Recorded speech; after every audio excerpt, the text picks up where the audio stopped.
You know those moments like you walk into a room and you just know where you want to sit, no real thought needed. Mm. Or you're scrolling online and somehow, I don't know, one ad out of 50 just grabs you, even if you didn't mean to look. Yeah, totally. Or taking a different route home, not because of traffic, but it feels better Yeah, somehow. that gut feeling. Exactly. Or maybe you buy something and only later you realize it has this like weird comforting connection to your childhood. Mm. But you weren't thinking about that at all when you picked it up. Mm. These aren't just like random glitches, are they? It feels like there's something else going on underneath it all. That feeling, that's exactly what we're digging into today. Those are Yeah. the subtle, everyday signals of this kind of invisible guide that's, well, constantly influencing us. And that invisible guide, Yeah. that's the star of this deep dive, right? We're cracking open the source material you shared, this whole stack of articles and research all focused on the subconscious mind. That's the plan. Our mission here is really to go deep into these sources, pull out the key insights, and, show you just how fundamentally this part of your mind shapes pretty much everything you do. Everything. Like what? Like your emotions, what grabs your attention, how you actually make decisions, even the habits you just sort of fall into. Yeah. It's incredibly powerful, and honestly, most of the time, it's running the show without us even realizing it. Okay. Wow. That's huge. Let's start right at the beginning then. What exactly is the subconscious mind, this invisible guide? So, think of the subconscious as pretty much everything happening mentally that you're not currently aware of. It's the vast, kind of silent background processor of your brain. Okay. While your conscious mind is, focused on what you're doing right now, Yeah. the subconscious is busy managing memories, skills you've learned so well they're automatic, filtering all the incoming information and making these lightning-fast judgments, all below the surface. And the sources were pretty clear. This isn't just a small influence, is it? There was a number in there that really jumped out at me. Oh, absolutely. Yeah, one source highlights that we make an estimated 35,000 decisions Yeah. every single day. 35,000. Seriously. 35,000. But here's the really crucial part. Only a tiny fraction of those are actually conscious.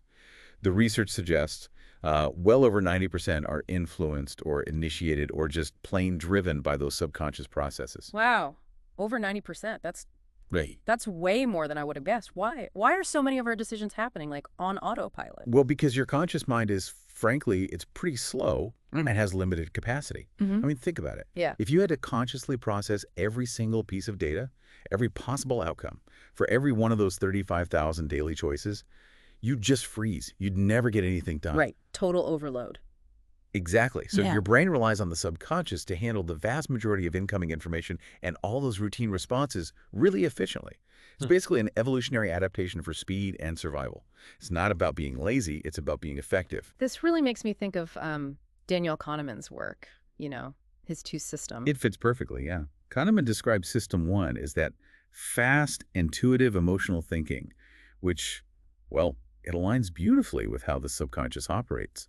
It's automatic, takes hardly any effort, and it's always running in the background. And system 2 is the conscious bit. That's System 2. Slow, deliberate, analytical thinking. That's our conscious mind. The subconscious, System 1, is that incredibly powerful background engine, constantly sorting data, automating habits like walking or typing, just keeping you navigating the world without having to consciously calculate every single step. Okay, so this fast subconscious system 1, how does it actually work? What are its tools for making these snap judgments or, guiding us without our awareness? Its power really comes from speed and pattern recognition, and that's largely built on associations and shortcuts. The sources talk a lot about associative thinking, how your subconscious links ideas based on past experiences, even if you don't consciously remember the link being formed. Like the green ice cream example. Exactly.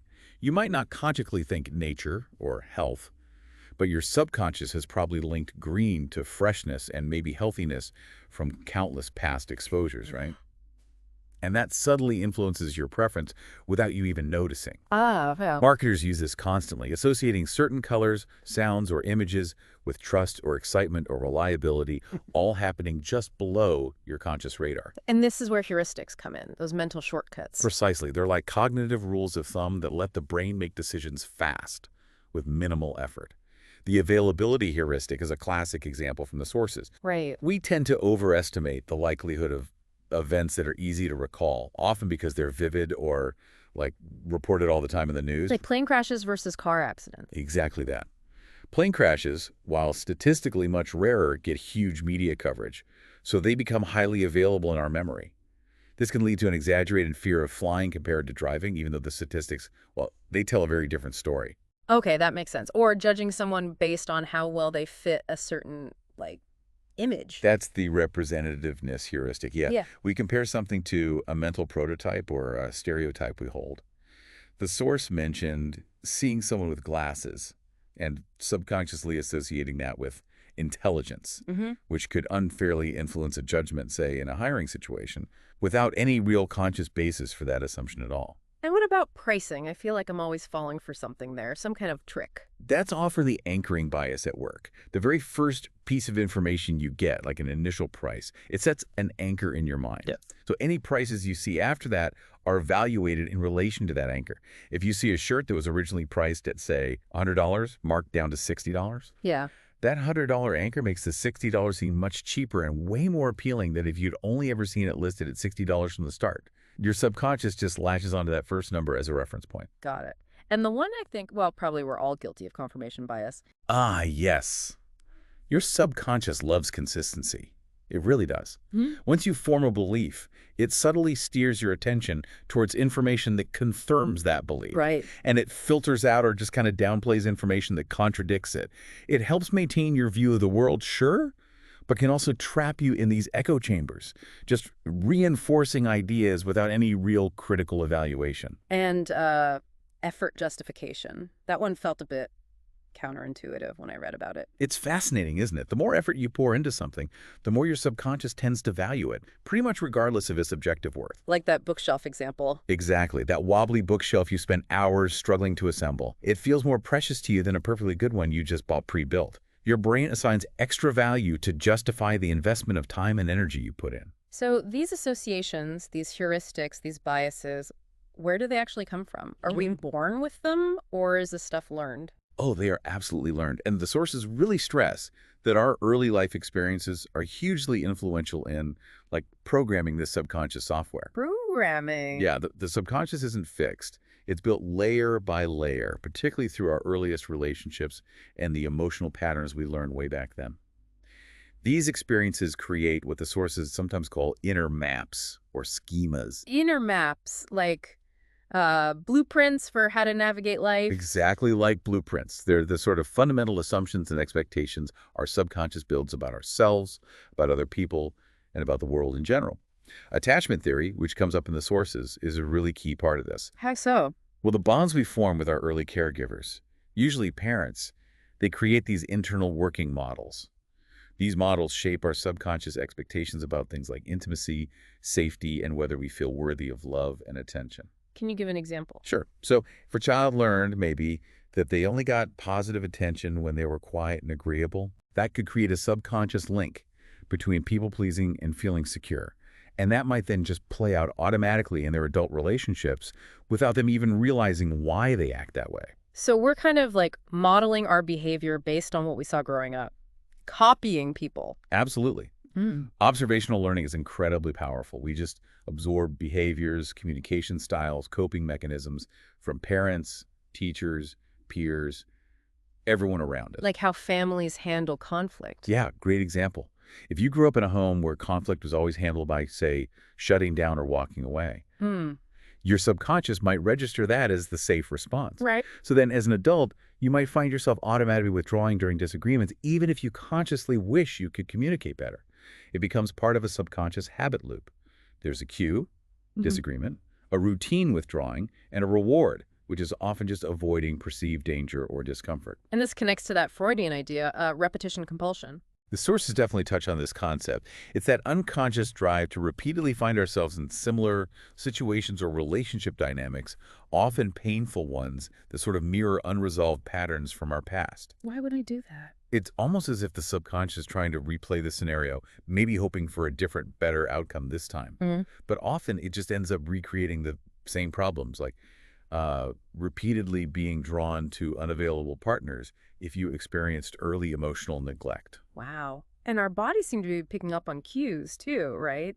Something about the social nervous system. That's a critical piece, yeah. Your social nervous system is constantly, like, scanning the environment, reading nonverbal cues, facial expressions, tone of voice, body language, way before you consciously process them. So it's faster than thought. Much faster. It triggers these rapid subconscious emotional responses that tell you instantly if a situation or a person feels safe or threatening. This ancient system profoundly influences how you feel and react in social situations, all below your conscious awareness. It's that gut instinct you get about the vibe of a room or a person. And even the environment itself, the group dynamics, can tap into this, hijack it. Well, you can completely hijack conscious intentions sometimes. The sources mentioned Philip Zimbardo's work, The Lucifer Effect. Stanford prison experiment. That's the one. Yeah. It demonstrates how normal, ordinary people can adopt really harmful roles when placed in specific social contexts or roles with strong group pressure. It's a powerful, frankly unsettling example of how drastically context and social norms can shape our subconscious behavior and decisions, sometimes completely overriding our personal values. This idea of automatic body responses and emotional cues, it feels like a huge part of decision-making, maybe more than just logic. It's absolutely huge. We really like to think our decisions are rational, right? But the sources emphasize again and again that emotions and body signals often lead the way. Neuroscience shows the amygdala, that's our brain's emotional alarm center, reacts to perceived threats or opportunities in milliseconds. Milliseconds. Yeah, triggering physical responses, the knot in your stomach, the racing heart before your conscious brain has even fully processed what's happening. That's the fight or flight response kicking in. Exactly. It's a rapid subconscious decision to prepare for action, based entirely on an emotional assessment of the environment. So what about gut feelings then? Are they just random? Or wishful thinking? Not according to the sources, no. They describe gut feelings more like highly compressed, super fast subconscious pattern recognition. Pattern recognition. Yeah. Your brain has accumulated years and years of data and experiences, right? And it can recognize these complex patterns in a situation. Subtle cues you might not even consciously register and deliver a feeling about it much faster than your conscious mind can analyze all the details. It's basically learned intuition. And we can be conditioned emotionally, like Pavlov's dogs, but with feelings. Absolutely. Our subconscious learns through emotional reinforcement, positive and negative. So if you received significant praise or attention only when you achieve something extraordinary, Okay. your subconscious might form a really powerful link between high achievement and feeling worthy or loved. This can then drive an adult towards constant overwork or perfectionism, subconsciously chasing that feeling of validation, even if it's actually making them miserable. And stress. Stress must just throw a massive wrench in all of this decision-making. Big time, yeah. When you're under stress, your subconscious is way more likely to default to survival mode. Fight or flight again. Pretty much. This often means prioritizing immediate relief or falling back on familiar but maybe unhelpful coping mechanisms. It can lead to impulsive decisions or avoidance behaviors that feel good in the short term but aren't really aligned with your long-term goals or values. Being in a calmer state actually allows for more conscious access to that slower System 2 thinking. Wow. Even the way we talk to ourselves, that inner voice, that affects the subconscious too. Massively, yes. Your inner dialogue, the stories you constantly tell yourself, they profoundly shape your subconscious beliefs about your capabilities and your worth. So negative self-talk is really damaging. It reinforces fear and hesitation. If you're always telling yourself, I always mess this up, you're basically creating a subconscious expectation of failure. Whereas positive or even just realistic self-talk, like, okay, I can learn from this mistake, helps build confidence and aligns your subconscious responses more closely with your conscious goals. It really truly sounds like the subconscious doesn't just make decisions for us, it actually filters the very reality we perceive, like wearing invisible glasses. That's a crucial insight from the sources, yeah. Yeah. Your perception isn't a direct window onto objective reality at all. Your brain actively constructs your experience by filtering all the incoming information through your subconscious maps, your biases, your expectations. Like priming. You mentioned that earlier. Yes. Okay. Priming shows how just prior exposure to some stimulus subtly influences your subsequent thoughts or actions, often completely without conscious awareness. The source's example of reading the word hospital Right. might make you more likely to notice things related to health afterwards, or maybe trigger subtle feelings of anxiety about your own well-being in the following moments without you connecting the dots. And subliminal stuff. Is that actually real? More than just, urban legend. The research does indicate that the brain can indeed process stimuli below your conscious threshold.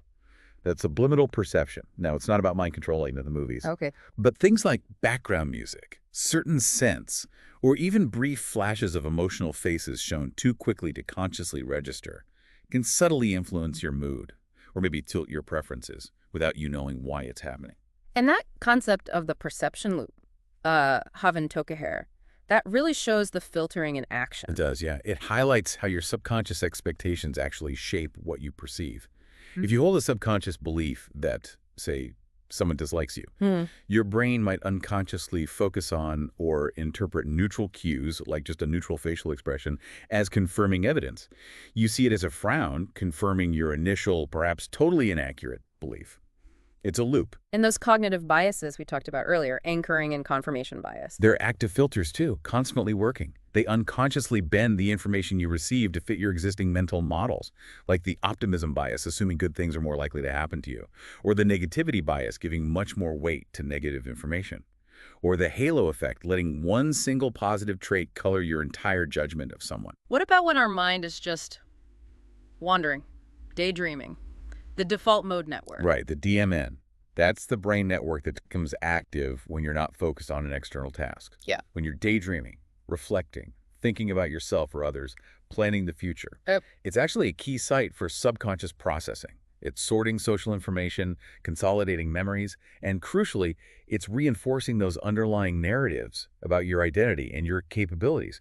Your subconscious rehearsal of past events or future scenarios in the DMN further solidifies its influence. This brings up kind of a heavy topic, doesn't it? If the subconscious holds so much, does it also store, like, past pain or trauma? The sources are very clear on this. Yes, absolutely. The subconscious is often where the deep impact of early traumatic experiences, things like abandonment, bullying, accidents, emotional neglect, can be stored. Mhm. And these stored experiences influence behavior and decisions much later in life, even if the conscious memory of the event is repressed or incomplete. The body and the mind carry the imprint of these events. And that's where defense mechanisms come from, protecting us from that pain. Precisely.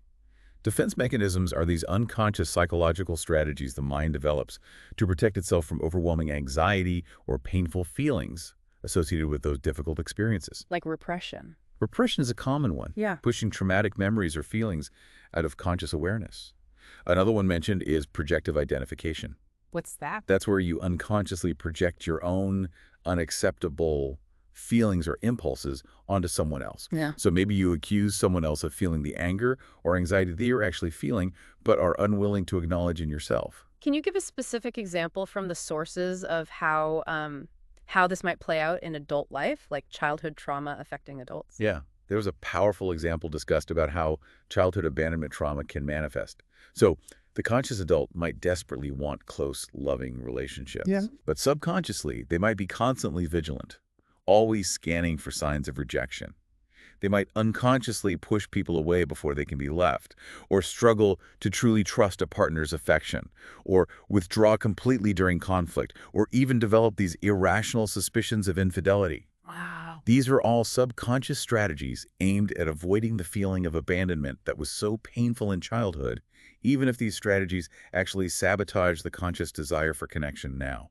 So these experiences form these deep core unconscious beliefs, Right. like rules we live by without knowing it. Exactly.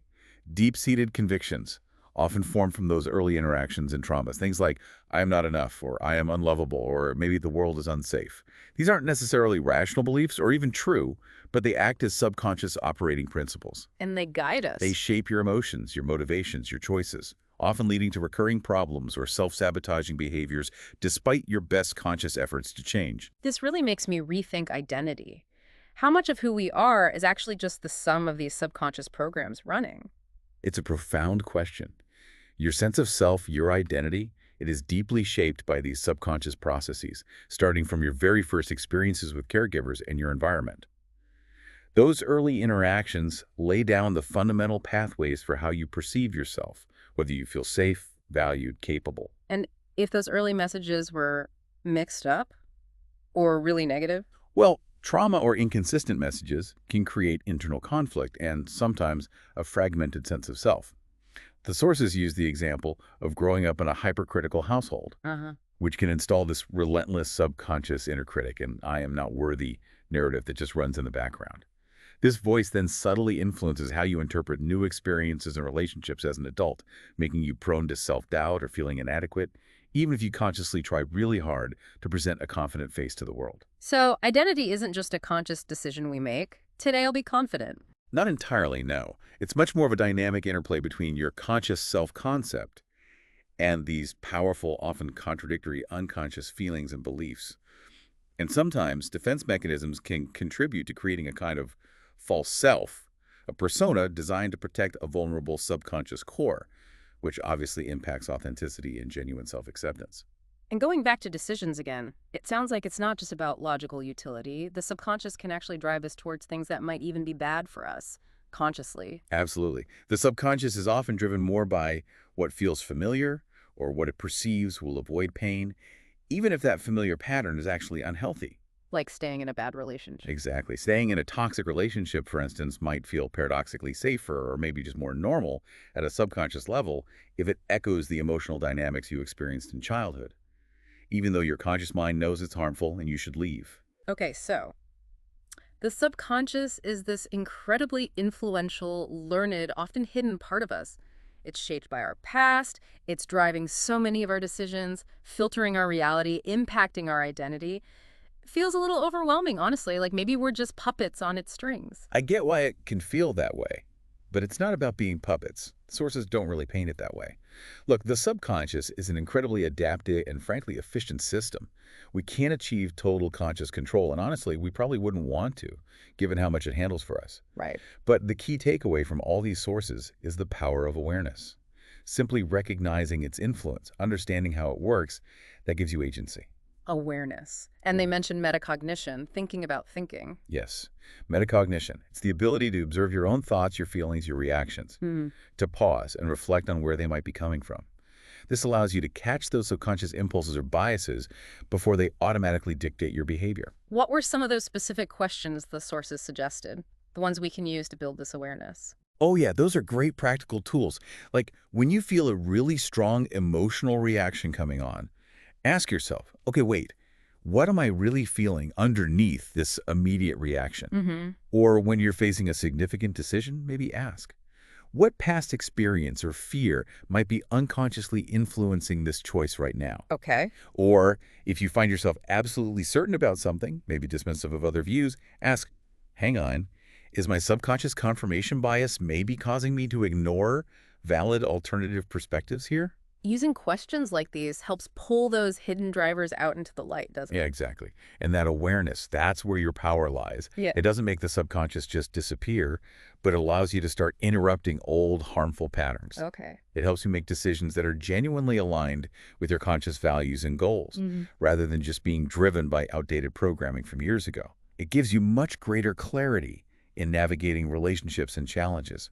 And, crucially, it helps you build a self-image based on who you are now, not just the schemas formed way back in childhood. So the subconscious isn't just some mystery box we can't access. It's more like a silent guide. But we can start to understand how it was trained over time. Precisely. A guide trained by everything you've lived through, everything you've felt, everything you've experienced. Understanding that training allows you to consciously begin to influence the guide, to maybe gently steer it, to align it better with the direction you actually want your life to take. It's really the path from being on autopilot to living with more intention. This deep dive into your source material has been incredibly eye-opening, really. It just lays bare how much of our daily lives, I mean, from the tiniest preference for one brand over another, right up to our deepest beliefs and relationship dynamics, is quietly, powerfully shaped by these processes we're barely even aware of most of the time. It really underscores that what drives us isn't always rational or even conscious, is it? Uh-huh. But it's so deeply rooted in our personal history and just the efficient automatic systems of the brain doing their job. So, thinking about all of this, given just how much of our reality is filtered and shaped by these unconscious processes we've explored today, how might becoming more aware of this constant, invisible influence fundamentally change the way you see yourself, maybe the people around you, and, well, the very world you experience every single day? It's definitely something worth sitting with.